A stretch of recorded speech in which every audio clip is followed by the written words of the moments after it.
په ځنګل کې خر او اس وی وران شو. خر او اس وران په دې شو چې اس دا وی چې واښه شنی او خر وی دا سری.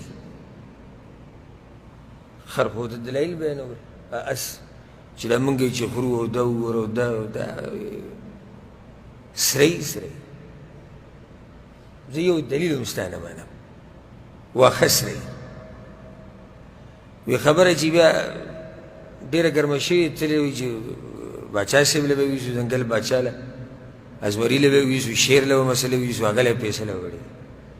هغه دواړه ودرولي، خبره اورېدلې، تاسې وایي تاسې وایي. بس هغه بیا ټول وي په انتظار دی، یا ټول لا جمع شي چې اوس به باچا صاحب څه حکم صادروي. وي باچا صاحب وایي چې اس جیل ته واچوئ،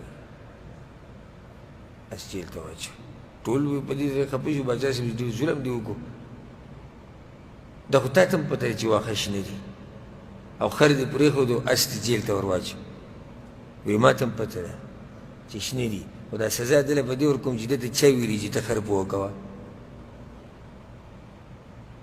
دا سزا د دې ده چې دی بیا د خر سره باس ونه کړي. ته اوس د خر سره باس کړې، هغه به څه پوهېږي؟ هغه خپله رانیولې دلته هم ریږی دی، وایي چې سره دي.